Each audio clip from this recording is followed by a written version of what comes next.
Hello class 11th के students, कैसे हैं आप लोग। उम्मीद करता हूं आप अच्छे होंगे। जी हाँ, मेरा नाम है अंकित कुमार और मैं आ चुका हूं केमिकल बॉन्डिंग का लेक्चर नंबर 2 लेकर के। तो भाई देखो, लेक्चर नंबर 1 में हमने काफी कुछ डिस्कस किया था। हालांकि वो तो बेसिक्स ही थे। लेक्चर 1 में जो हमने डिस्कस किया है वो बेसिक चीजें डिस्कस की है, लाइक बॉन्ड्स कितने प्रकार के होते हैं, बॉन्ड्स होते क्या हैं, जो एलिमेंट्स होते हैं वो बॉन्ड्स क्यों बनाते हैं। तो अभी तक अगर आपने लेक्चर नंबर 1 नहीं देखा है तो आप केमिकल बॉन्डिंग के प्लेलिस्ट में जाके लेक्चर नंबर 1 देख सकते हैं। तो आइए हम लेक्चर 2 शुरू करते हैं, जिसमें हम पढ़ने वाले हैं आयनिक बॉन्ड के बारे में। ओके, बहुत ही जोर लगा के आप ये वाला लेक्चर पढ़ेंगे और बहुत ही शिद्दत के साथ पढ़ेंगे आप इस लेक्चर को, क्योंकि होने वाला ये लेक्चर बहुत ही इंपॉर्टेंट और काफी कुछ सीखना है आपने को इस लेक्चर में। भाई वैसे तो देखो, केमिकल बॉन्डिंग चैप्टर ही ऐसा है ना जो हमको अपनी बिल्कुल एनर्जी के साथ पढ़नी चाहिए। पूरी चैप्टर ही ऐसी है, बिल्कुल इतना एनर्जी के साथ पढ़नी होती है हमें ये सारी चीजें। और अगर आपका केमिकल बॉन्डिंग बहुत बेहतरीन हो गया तो आप ये मान के चलिए कि आपकी इनऑर्गेनिक केमिस्ट्री की जो समझ है ना भाई साहब, वो एकदम बिल्कुल ऊपर वाले लेवल पे होगी, एकदम खतरनाक तरीके से। तो आइए एक शानदार आगाज करते हैं केमिकल बॉन्डिंग के लेक्चर 2 का। ठीक है भाई, आयनिक बॉन्ड अपने को क्या पढ़ना है, आयनिक बॉन्ड। तो आयनिक बॉन्ड में एक बार देखते हैं भाई क्या होता है, आयनिक बॉन्ड नहीं होता है। तो एक बेसिक चीजें देखते हैं आयनिक बॉन्ड के बारे में। सबसे पहले तो वैसे मैंने लेक्चर 1 में आपको बताया था कि जो आयनिक बॉन्ड होता है वो जनरली एक मेटल और एक नॉन मेटल के बीच में बनता है। तो उस चीज को अपन अभी लिखते हैं यहाँ पे। तो it is formed between a metal and a non metal. It is formed between a metal and a non-metal. Generally,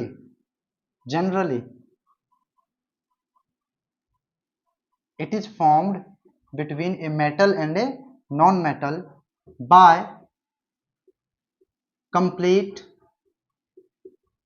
transfer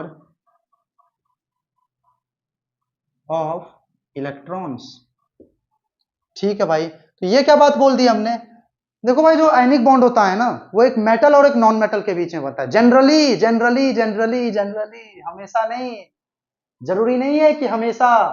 generally कुछ केसेस ऐसे भी हो सकते हैं जहां पे मेटल और नॉन मेटल नहीं भी हो और फिर भी आयनिक बॉन्ड बन जाए। जी हाँ, ऐसा भी संभव है। बट मैक्सिमम केसेस में ऐसा देखा जाता है कि एक मेटल और एक नॉन मेटल के बीच में जो बॉन्ड बनता है बच्चों, उसको क्या बोलते हैं, आयनिक बॉन्ड बोलते हैं। और आयनिक बॉन्ड कैसे बनता है बताओ, by complete transfer of electrons. Electrons का कंप्लीट ट्रांसफर होता है। तो भाई सिंपल सी बात है, अगर इलेक्ट्रॉन का कंप्लीट ट्रांसफर हो रहा है तो कोई एक इलेक्ट्रॉन को दे रहा होगा और कोई दूसरा इलेक्ट्रॉन को ले रहा होगा। समझ में आई बात। तो कौन देगा इलेक्ट्रॉन को और कौन लेगा इलेक्ट्रॉन को, तो आओ देखते हैं किसके किसके बीच में बन रहा है बताओ, मेटल और नॉन मेटल के बीच में। तुम क्लास 10 से पढ़ के आते हो कि जो मेटल होते हैं वो गुड डोनर्स होते हैं इलेक्ट्रॉन के। ठीक है ना, तो बताओ इलेक्ट्रॉन को देगा कौन, ऑब्वियसली मेटल। ठीक है, तो in this process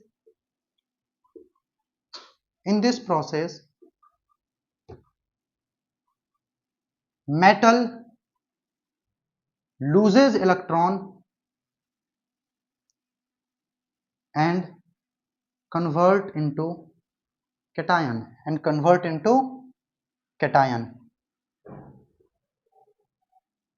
Non-metal accepts that electron and converts into anion क्या बच्चों, एनायन। तो सिंपल सी बात है भाई, देखो जो मेटल है वो इलेक्ट्रॉन को लूज करेगा और किसमें कन्वर्ट होगा बताओ, कैटायन में। क्या बोलते हैं बच्चा पार्टी, किसमें कन्वर्ट होगा, कैटायन में कन्वर्ट होगा बेटा। किसमें कन्वर्ट होगा, कैटायन में कन्वर्ट होगा। जो मेटल है वो किसमें कन्वर्ट होगा बताओ, कैटायन में। जो नॉन मेटल है वो किसमें कन्वर्ट होगा भाई बताओ, जो नॉन मेटल है वो कन्वर्ट होगा एनायन में। जी हाँ, सही सुन रहे हैं आप, किसमें कन्वर्ट होगा, एनायन में कन्वर्ट होगा। जो मेटल वो इलेक्ट्रॉन को लूज करेगा और क्योंकि इलेक्ट्रॉन को वो लूज करेगा तो उसके ऊपर कैसा चार्ज आएगा बताओ, पॉजिटिव चार्ज। और जिसके ऊपर पॉजिटिव चार्ज आता है वो क्या होता है बच्चों, कैटायन होता है। क्या होता है, कैटायन। तो कैटायन बन गया भाई। जो नॉन मेटल है वो इलेक्ट्रॉन को एक्सेप्ट करेगा और किसमें बदल जाएगा, एनायन में। किसमें बदल जाएगा, एनायन। ठीक है, एनायन के ऊपर कैसा चार्ज होता है बताओ, नेगेटिव चार्ज। कैसा चार्ज होता है, नेगेटिव चार्ज। ये किसके ऊपर, एनायन के ऊपर। कैटायन के ऊपर कैसा चार्ज होता है बताओ, पॉजिटिव चार्ज होता है। कैसा चार्ज होता है, पॉजिटिव चार्ज। कैटायन के ऊपर पॉजिटिव चार्ज और एनायन के ऊपर नेगेटिव चार्ज, और बन चुका है यहाँ पे दो आयन। ठीक है, मेटल ने इलेक्ट्रॉन को किया लूज और बन गया कैटायन, नॉन मेटल ने उसी इलेक्ट्रॉन को किया एक्सेप्ट और बन गया एनायन। तो एक कैटायन बन चुका है जो कि मेटल से बना है, और दूसरा एनायन बन चुका है जो कि नॉन मेटल से बना है। तो देखो भाई, अब एक पॉजिटिव चार्ज वाला बन चुका है कैटायन, और एक एनायन कैसा वाला बन चुका है, नेगेटिव चार्ज वाला। ठीक है ना, तो एक कैटायन बन चुका है, एक एनायन। तो बताओ, जहां पे पॉजिटिव और नेगेटिव दो लोग एक साथ होते हैं तो क्या होता है, अट्रैक्शन की रिपल्सन। पॉजिटिव और नेगेटिव में क्या होता है भाई, अट्रैक्शन होता है। क्या होता है, अट्रैक्शन। और इसी अट्रैक्शन को तो हम बॉन्ड बोल रहे थे लेक्चर 1 में। हम इसी अट्रैक्शन को क्या बोल रहे थे बताओ, बॉन्ड बोल रहे थे। हमने इसी को तो बॉन्ड का नाम दिया था। इस अट्रैक्शन को क्या नाम दूं, इस अट्रैक्शन को बॉन्ड नाम दूं। इस अट्रैक्शन को क्या नाम दूं भाई, बॉन्ड नाम दूं। तो जो अट्रैक्शन होता है ना, बेसिकली देखो बॉन्ड होता क्या है, bond is basically a force of attraction, है ना। लेक्चर 1 में हमने बात की है इसके बारे में। तो सिमिलरली यहाँ एक पॉजिटिव चार्ज आ गया है, नेगेटिव आ गया, पॉजिटिव नेगेटिव के बीच में अट्रैक्शन होगा, और वो जो अट्रैक्शन होगा उसी को क्या बोल देंगे बच्चों हम, बताओ, बॉन्ड बोल देंगे। और कैसा बॉन्ड होगा बताओ। अच्छा, इस बॉन्ड का नाम क्या रखेंगे, देखो ये कैटायन, क्या ये भी एक एनायन, क्या ये भी एक आयन है। कैटायन क्या है, एक आयन है। एनायन भी क्या है, एक आयन है। तो जो आयन के पीछे जो बॉन्ड बने उसको क्या बोलेंगे, आयनिक बॉन्ड बोलेंगे। ठीक है ना, तो बन गया भाई देखो आयनिक बॉन्ड। आयनिक बॉन्ड कैसे बनेगा बताओ, एक रहेगा कैटायन यहाँ पे प्लस चार्ज वाला, और एक रहेगा एनायन यहाँ पे। ठीक है ना, जिसका चार्ज कैसा होगा, माइनस होगा। ठीक है, और इन दोनों के बीच में फोर्स ऑफ अट्रैक्शन, और इसी फोर्स ऑफ अट्रैक्शन को क्या बोलेंगे बच्चों, आयनिक बॉन्ड, आयनिक बॉन्ड बोलेंगे। ठीक है ना, ठीक है भाई, हमने डेफिनेशन तो देख लिया। आप इस चीज को तब तक नोट करेंगे वीडियो पॉज करके। ओके,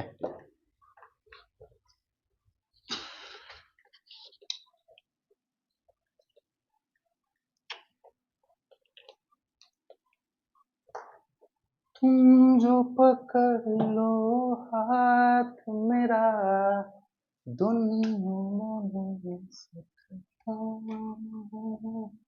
ठीक है भाई, आयनिक बॉन्ड, दुनिया अपन बदलेंगे, बट इस चीज को पढ़ने के बाद हम और आप मिलके बदलेंगे ना, काफी चीजें बदलेंगे। हम और आप मिलके आगे बढ़ेंगे, चीजों को सीखेंगे, और बहुत आगे तक जाना है भाई अपने को। ठीक है, चलो इधर आ जाओ, आयनिक बॉन्ड पे आ जाओ। हाँ भाई, तो हमने आयनिक बॉन्ड के डेफिनेशन को भी पढ़ लिया, क्या होता है आयनिक बॉन्ड। अब जरा कुछ चीजें देखते हैं। देखो बेसिकली हो क्या रहा था, एक मेटल था, एक मेटल था, मेटल ने इलेक्ट्रॉन को लूज किया और बन गया कैटायन। क्या बन गया भाई, कैटायन। मान लो इस मेटल को मैंने बोल दिया M, तो M ने अगर एक इलेक्ट्रॉन लूज किया तो बताओ M पे कितना प्लस चार्ज आएगा, एक प्लस चार्ज आएगा, क्योंकि इसने एक ही इलेक्ट्रॉन को लूज किया है। तो कैटायन क्या बन गया आपका, M प्लस। अब इधर से आया एक नॉन मेटल, एक आया नॉन मेटल, ये है साला इलेक्ट्रॉन का भूखा। ये क्या है, इलेक्ट्रॉन का भूखा है। तो ये इलेक्ट्रॉन का भूखा है, इसने देखा अरे इलेक्ट्रॉन इलेक्ट्रॉन इलेक्ट्रॉन, ये एकदम बिल्कुल एकदम दबोच लेगा इसको। क्या कर लेगा, दबोच लेगा। ये इलेक्ट्रॉन को ले लिया इसने, नॉन मेटल ने जब इलेक्ट्रॉन को लिया तो ये बन गया एनायन। और बताओ भाई, इसने कितने इलेक्ट्रॉन को लिया है, एक इलेक्ट्रॉन को लिया है। कितने इलेक्ट्रॉन को लिया है, एक इलेक्ट्रॉन को। और अगर एक इलेक्ट्रॉन को लिया है तो बताओ कितना नेगेटिव चार्ज आना चाहिए, बताओ बताओ, -1। कितना आना चाहिए, -1। इस नॉन मेटल को मैं बोल देता हूं X, तो बताओ इस पे एनायन पे कितना आ जाएगा, X माइनस आ जाएगा, -1 आ गया देखो। ठीक है ना, तो देखो भाई एक प्लस बन चुका है और एक माइनस। तो जब एक प्लस और एक माइनस एक जगह रहे तो क्या होता है, तो जब एक प्लस और एक माइनस एक जगह रहते हैं तो क्या होता है बच्चों, बताओ, अट्रैक्शन होता है। क्या होता है, अट्रैक्शन। तो this is M plus, this is X minus. देखो M प्लस और X माइनस के बीच में अट्रैक्शन होगा, क्या होगा, अट्रैक्शन होगा। और ये जो अट्रैक्शन है इसी को हम क्या बोल रहे हैं बच्चों, आयनिक बॉन्ड बोल रहे हैं। क्या बोल रहे हैं, आयनिक बॉन्ड बोल रहे हैं। क्यों बोल रहे हैं आयनिक, क्योंकि ये दो आयन्स के बीच का बॉन्ड है। ये भी एक आयन है, ये भी एक आयन, और जो दो आयन के बीच का बॉन्ड है इसको आयनिक बॉन्ड बोल रहे हैं। ठीक है भाई, सिंपल है ना। आप इसे लिखेंगे, लिख दिया आपने, ठीक है। अब देखो भाई, इसके कुछ एग्जांपल्स देख लेते हैं ना, एग्जांपल्स, एग्जांपल्स KCl है, NaCl है, Na2SO4 है, K2SO4 है, K2SO4, K2CO3 है, एक्सेट्रा एक्सेट्रा एक्सेट्रा। ठीक है ना। किसी का भी एक एग्जांपल लेते हैं, चलो NaCl का एग्जांपल लेते हैं। NaCl कैसे बन रहा है? सबसे पहले आया सोडियम, ये क्या है बच्चों? मेटल है, आपको पता है। ये क्या करेगा? इलेक्ट्रॉन को लूज करेगा और बन जाएगा Na+ में। अभी अभी बताया था। M किसमें बदल रहा था? M+ में। सिमिलरली क्लोरीन आया, नालायक, नॉन मेटल, इसे दिखा इलेक्ट्रॉन, इसने इलेक्ट्रॉन को एक्सेप्ट किया और बन गया Cl नेगेटिव में। तो देखो एक प्लस बन चुका है, एक माइनस बन चुका है, तो इन दोनों के बीच में क्या हो जाएगा? अट्रैक्शन हो जाएगा। ठीक है ना। और ये कैसा बॉन्ड बन गया? ये वाला बताओ, आयनिक बॉन्ड। कैसा बॉन्ड बन गया? आयनिक बॉन्ड बन गया। आई मेरी बात समझ में? ठीक है।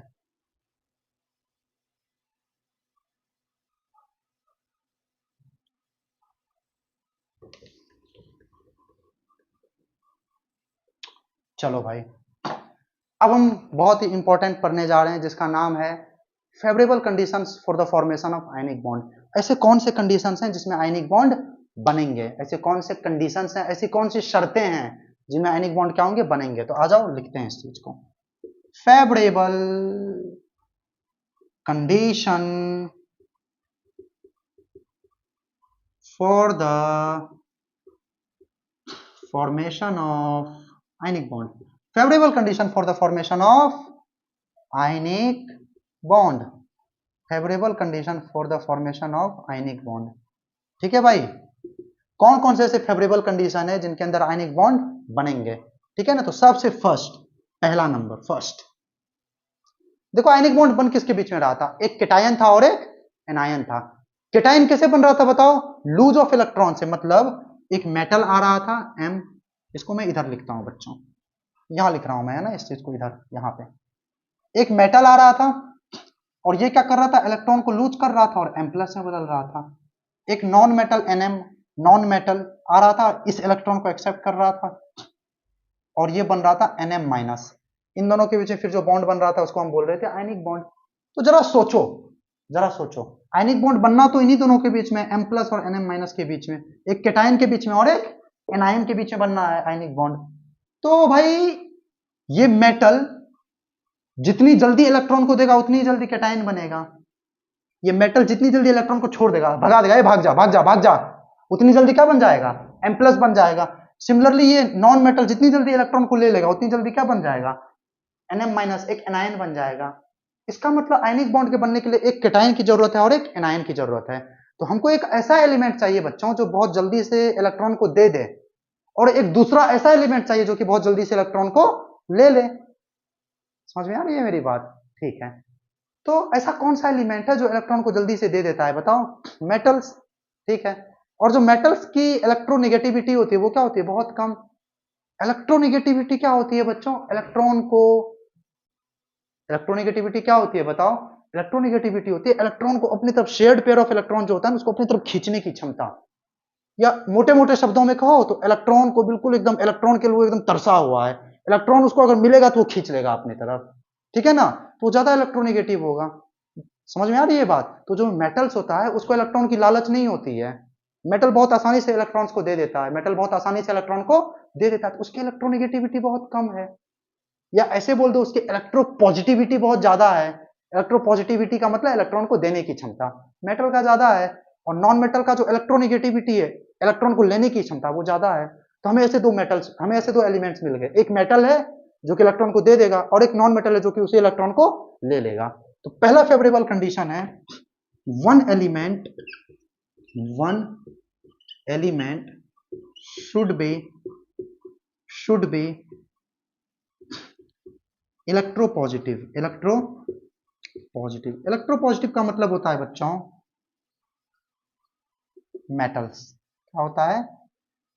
मेटल्स। मतलब कि मींस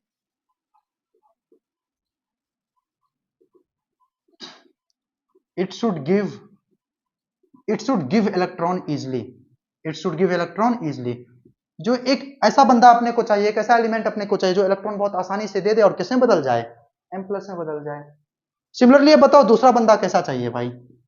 दूसरा एक ऐसा बंदा चाहिए जो इलेक्ट्रॉन को बहुत आसानी से ले ले और एनायन बना दे। ठीक है।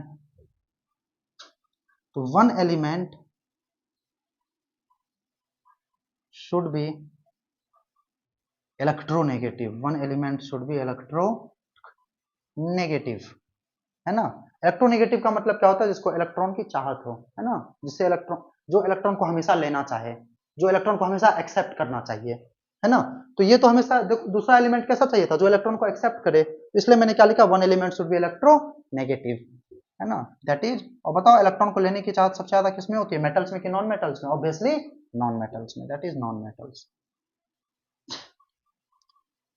नॉन मेटल्स, ठीक है, नॉन मेटल्स, ठीक है भाई।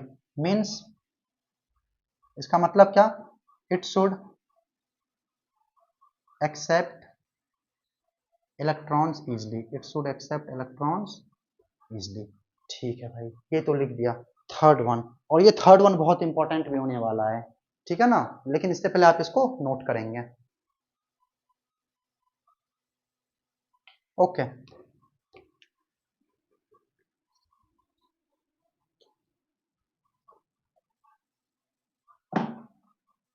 Third one, third third one बच्चों बहुत ज्यादा इंपॉर्टेंट है। थर्ड वन का मतलब है, थर्ड वन का मतलब है लैटिस एनर्जी। क्या है मतलब, लैटिस एनर्जी। थर्ड पॉइंट में हम बात करने जा रहे हैं लैटिस एनर्जी के बारे में, ठीक है। लैटिस एनर्जी क्या होता है भाई, लैटिस एनर्जी देखो, पहले मैं लिख देता हूं फिर बताऊंगा मैं। Lattice energy should be more, should be more, lattice energy ज्यादा होना चाहिए भाई, ज्यादा, ज्यादा होना चाहिए, देखो ज्यादा लिख दिया, lattice energy should be more. Sir ये लैटिस एनर्जी होता क्या है, तो आ जाओ पीछे थोड़ा सा, इधर, इधर आ जाओ, इधर देखो क्या होता था भाई, जब हमने लेक्चर वन में ये बात कही थी कि जब दो एटम्स आपस में मिलते हैं ना, जब दो एटम्स आपस में मिलते हैं तो वो क्या करते हैं, अपनी पोटेंशियल एनर्जी को बिल्कुल घटा देते हैं, है ना। मिलने से पहले उनकी कुछ पोटेंशियल एनर्जी है दोनों की आपस में, जब ये दोनों आपस में मिल जाएंगे, कंबाइन हो जाएंगे, तब क्या होगा, ये जो पूरा सिस्टम बन गया ना, दो एटम्स का सिस्टम बन गया, तो अब ये कंबाइन होने के बाद क्या होता है ना, अपनी एनर्जी बिल्कुल घटा देते हैं। एनर्जी क्या होता है, घटा देते हैं बिल्कुल। और एनर्जी क्यों घटाते हैं भाई, स्टेबल होने के लिए। क्या होने के लिए, स्टेबल होने के लिए एनर्जी घटा देते हैं।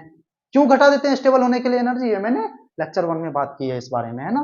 तो दो एटम्स हैं, ठीक है, वो दोनों जब कंबाइन होते हैं तो कंबाइन होने के बाद अपनी एनर्जी को कम कर देते हैं। सिमिलरली भाई यहाँ पे क्या था, एक केटायन था, है ना, केटायन को M प्लस बोल दो चलो, है ना, यहाँ वाला ले लो, है ना। और एक एनायन था, जब एक केटायन और एक एनायन क्या हो रहा था, मिल रहा था, ठीक है ना, तो क्या बन गया, M प्लस और NM माइनस, ऐसा कुछ बन गया, ठीक है ना, ऐसा कुछ बन गया, M प्लस NM माइनस, ये एक आयनिक बॉन्ड बन गया इनके बीच में, देखो प्लस माइनस के बीच में अट्रैक्शन, ये आयनिक बॉन्ड बन गया। तो आयनिक बॉन्ड जब बना होगा ना, तो ये क्या होता है, कुछ एनर्जी रिलीज होती है बच्चों, एनर्जी निकलती है बाहर सिस्टम के। क्यों निकलती है, क्योंकि ये जो बना है ना कंपाउंड, इसको स्टेबल होना है। एक बात याद रखना भाई, केमिस्ट्री में एनर्जी जितनी कम होगी स्टेबिलिटी उतनी ज्यादा होगी। ये बात मैं बार बार बोलूंगा, इस बात को मैं बार बार बोलूंगा कि एनर्जी जितनी कम होगी स्टेबिलिटी उतनी ज्यादा होगी। तो जब ये कंपाउंड बना M प्लस और NM माइनस, तो इसने क्या किया बताओ, इसने अपनी एनर्जी को लूज किया, इसने अपनी एनर्जी को क्या किया, लूज किया। तो कुछ एनर्जी भी निकली होगी, प्लस एनर्जी, प्लस एनर्जी। इसने क्या बोला, अपने अंदर से थोड़ी एनर्जी बाहर निकाल दी, क्यों, क्योंकि इसको स्टेबल होना था, ठीक है। तो अब सोचो जितनी ज्यादा एनर्जी निकलेगी उतनी कम एनर्जी इसके पास बचेगी।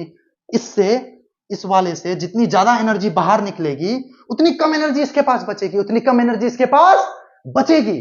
और जितनी कम एनर्जी बचेगी भाई, जितनी कम एनर्जी बचेगी ये उतना ही ज्यादा स्टेबल होगा, ये उतना ही ज्यादा क्या होगा, स्टेबल। तो ये चाहेगा कि मैं ज्यादा से ज्यादा एनर्जी बाहर निकाल दूं, ठीक है ना, ताकि मैं ज्यादा स्टेबल बन जाऊं, ठीक है भाई। तो सुनो, तो ये जो एनर्जी बाहर निकल रही है ना बच्चों, इसी को लैटिस एनर्जी बोलते हैं। क्या बोलते हैं, लैटिस एनर्जी।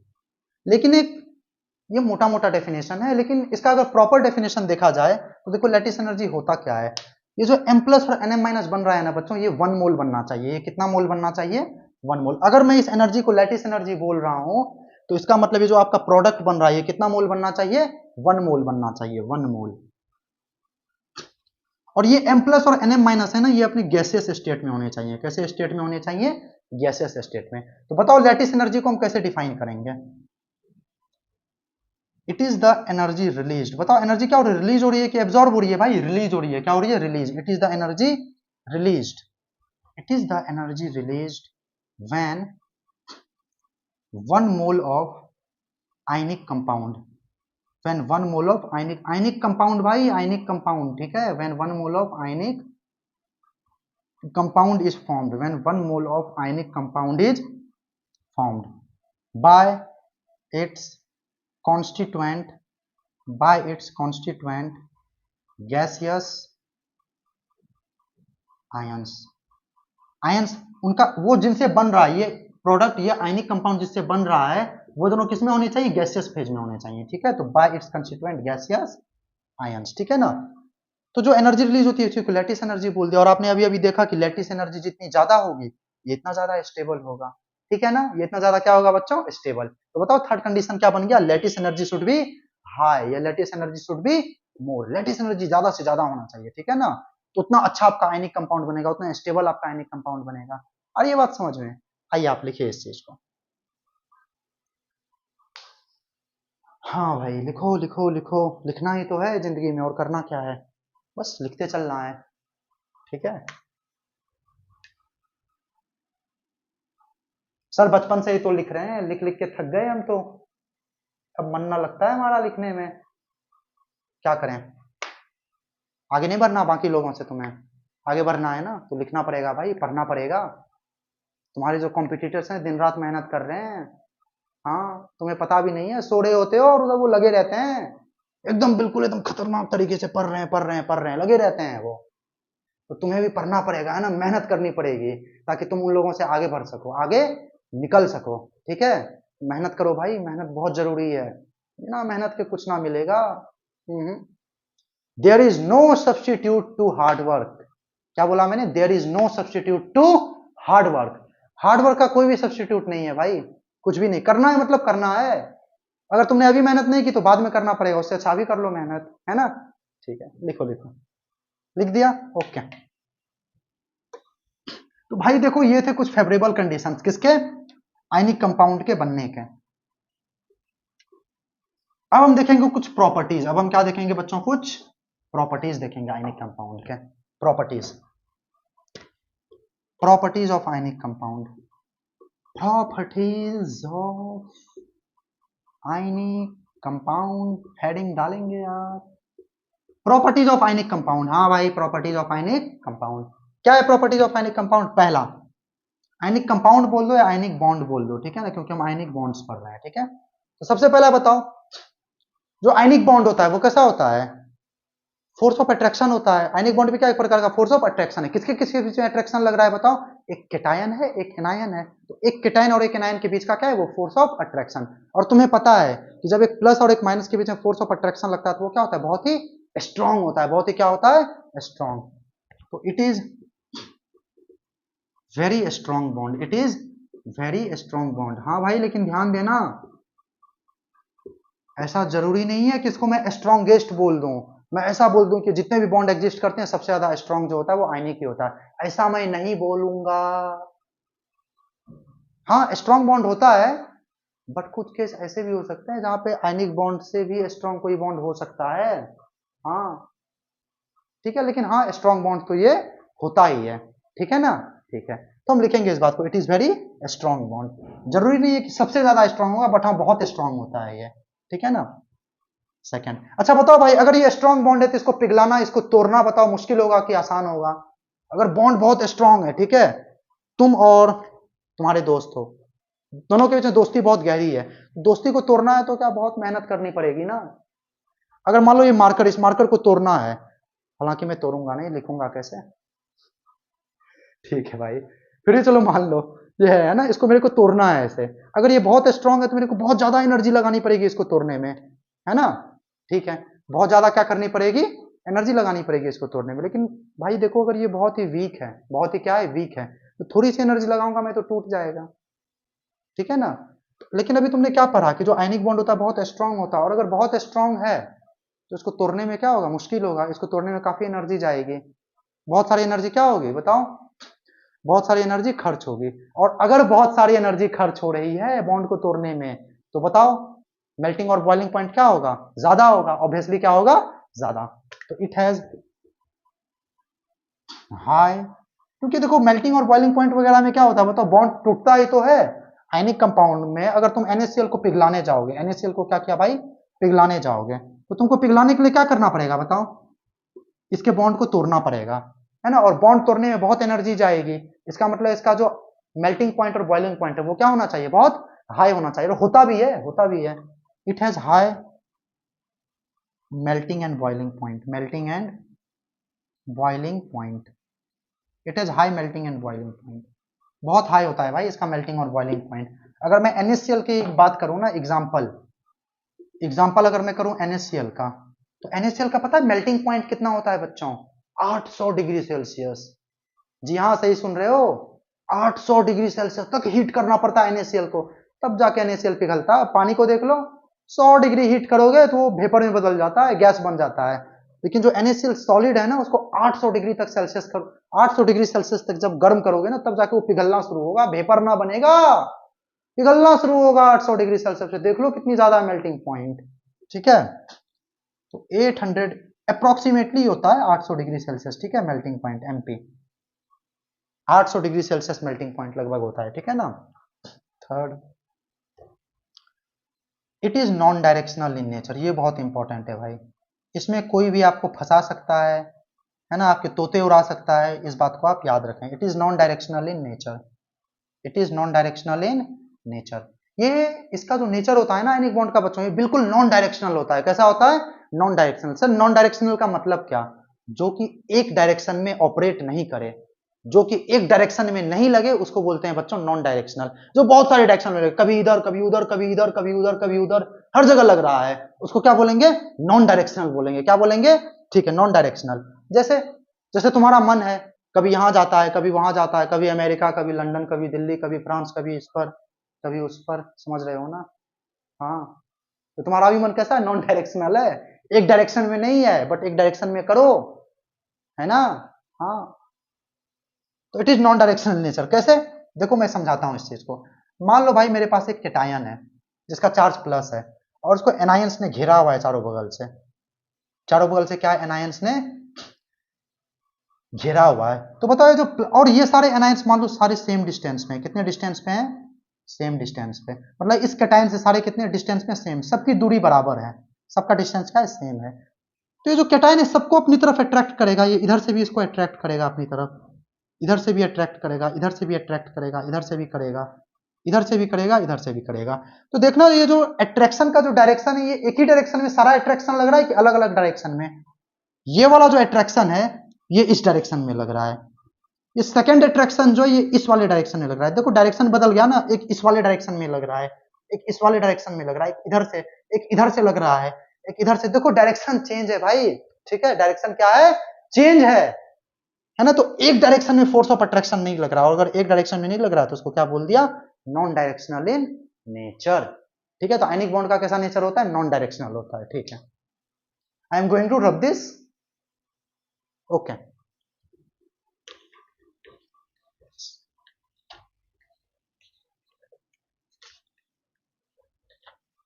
चलो next, next number, fourth number क्या था भाई, ठीक है। अब देखो जो आयनिक कंपाउंड होते हैं बच्चों, उनमें चार्जेस तो होता ही है, कैटायन के ऊपर प्लस चार्ज, एनायन के ऊपर माइनस चार्ज। तो अगर किसी कंपाउंड के ऊपर बच्चों चार्ज होता है ना, जैसे आयनिक कंपाउंड के ऊपर क्या है, चार्जेस है ना, प्लस और माइनस। तो जो आयनिक कंपाउंड होता है वो पोलर सॉल्वेंट में ज्यादा अच्छे से डिजोल्व होता है। पोलर सॉल्वेंट का मतलब भी होता है वैसे सॉल्वेंट जिनके ऊपर क्या रहे, चार्ज रहे। घर में बोलते हैं ना, इस घर में क्या बोलते हैं कि जैसे तुम्हारा नेचर है तुम वैसे ही दोस्त बनाओगे। अगर तुम बदमाश बच्चे हो तो तुम्हारे दोस्त भी कैसे होंगे, बदमाश होंगे। तुम अच्छे बच्चे हो तो तुम्हारे दोस्त भी कैसे होंगे, अच्छे बच्चे होंगे। सिमिलरली अगर कोई चार्ज वाला कंपाउंड है, जैसे कि आयनिक कंपाउंड, उसके ऊपर चार्ज होता है प्लस और माइनस, है ना, उनके आयंस के ऊपर, कैटायन के ऊपर प्लस, एनायन के ऊपर माइनस। तो अगर उनके ऊपर चार्ज है बच्चों, पूरा पूरा चार्ज है ना, फुल चार्ज है, पार्शियल नहीं, कैसा चार्ज है, फुल, क्योंकि इलेक्ट्रॉन का कंप्लीट ट्रांसफर हुआ है। तो अगर पूरा पूरा चार्ज है ना, आयनिक कंपाउंड में क्या होता है, चार्ज होता है ना उनके आयंस के ऊपर। तो देखो आयनिक कंपाउंड में भी चार्ज प्रेजेंट है, और जो पोलर सॉल्वेंट है उनमें भी चार्जेस प्रेजेंट है, तो दोनों एक जैसे हो गए ना, है ना। इसलिए केमिस्ट्री में कहावत भी है, लाइक डिजॉल्व्स लाइक। जो एक जैसे होते हैं ना वो दूसरे अपने जैसों को ही क्या करते हैं, डिजॉल्व करा लेते हैं, ठीक है ना। तो ionic compounds are better soluble in ionic compounds are better soluble in which solvent? Polar solvent. Which solvent? Polar solvent. Polar solvent का मतलब क्या बच्चों? वैसा सॉल्वेंट जिसके ऊपर क्या हो? चार्जेस हो, है ना, मतलब जिनके ऊपर क्या हो? कुछ चार्जेस हो। जैसे एग्जांपल मैं आपको देता हूं, H2O। H2O is a polar solvent. क्यों भाई? H2O में सर चार्ज कहां दिख रहा है? NaCl में तो दिख भी रहा था चार्ज, है ना, Na+ और Cl-। H2O में तो कोई चार्ज नहीं दिख रहा, अभी दिखाता हूं। ये सॉल्वेंट कैसा सॉल्वेंट है? पोलर सॉल्वेंट है, ठीक है ना। देखो कैसे H2O का जब तुम स्ट्रक्चर बनाते हो तो स्ट्रक्चर कुछ ऐसा आता है, इसके ऊपर प्लस माइनस माइनस, इसके ऊपर प्लस डेल्टा, इसके ऊपर माइनस डेल्टा, इसके ऊपर प्लस डेल्टा। ऐसा क्यों? ऐसा क्यों? सुनो, जो ऑक्सीजन होता है ना वो ज्यादा इलेक्ट्रोनेगेटिव होता है, तो ये क्या करता है, ये बॉन्ड में जो इलेक्ट्रॉन है ना, ये कितने इलेक्ट्रॉन है? एक दो, ये दोनों इलेक्ट्रॉन को थोड़ा सा अपनी तरफ खींचेगा, पूरा नहीं। कितना खींच रहा है? थोड़ा सा खींच रहा है। और अगर थोड़ा सा खींच रहा है तो नेगेटिव चार्ज भी कैसा आएगा? थोड़ा सा आएगा, तो थोड़ा सा नेगेटिव आ गया। सिमिलरली इस वाले बॉन्ड में भी देखो, ये दो इलेक्ट्रॉन है, दोनों इलेक्ट्रॉन को अपनी तरफ खींचेगा, थोड़ा सा खींच रहा है, ज्यादा नहीं, थोड़ा सा खींच रहा है, तो थोड़ा सा नेगेटिव चार्ज आ गया। और इन दोनों ने क्या किया है? थोड़ा थोड़ा सा दिया है इलेक्ट्रॉन को, ऑक्सीजन को, तो इन दोनों के ऊपर देखो प्लस डेल्टा आ गया। कैसा आ गया? Plus delta. ये भी प्लस डेल्टा और ये भी प्लस डेल्टा। तो देखो भाई, चार्जेस तो आ गए ना H2O के ऊपर। चार्जेस आ गए कि नहीं आ गए? चार्जेस आ गए H2O के ऊपर, ठीक है ना। तो ये कैसा सॉल्वेंट है? पोलर सॉल्वेंट है। और अगर पोलर सॉल्वेंट है तो इसमें आयनिक कंपाउंड क्या होगा? बहुत अच्छे से डिजोल्व होगा। जैसे एग्जाम्पल NaCl, है ना, डिजोल्व्स इन H2O। तुम्हें पता भी है, नमक और पानी तो मिलाते ही हो ना भाई घर में भी, वैसा ही है। तो NaCl डिजोल्व्स इन H2O। क्यों? क्योंकि NaCl में भी देखो प्लस माइनस था, और H2O में भी क्या आ गया? कुछ चार्ज आ गया। H2O में भी देखो क्या आ गया? कुछ चार्ज आ गया। इसके ऊपर माइनस, इसके ऊपर प्लस, इसके ऊपर प्लस। तो अगर कुछ चार्ज आ गया, देखो यहाँ भी चार्ज है, यहाँ भी चार्ज है, तो दोनों एक जैसे हो गए ना। दोनों क्या हो गए? एक जैसे हो गए। और अगर एक जैसे हो गए तो दोनों की दोस्ती अच्छी होगी, दोनों एक दूसरे से अच्छे अच्छे घुल मिल जाएंगे, ठीक है ना। चलो लिखो,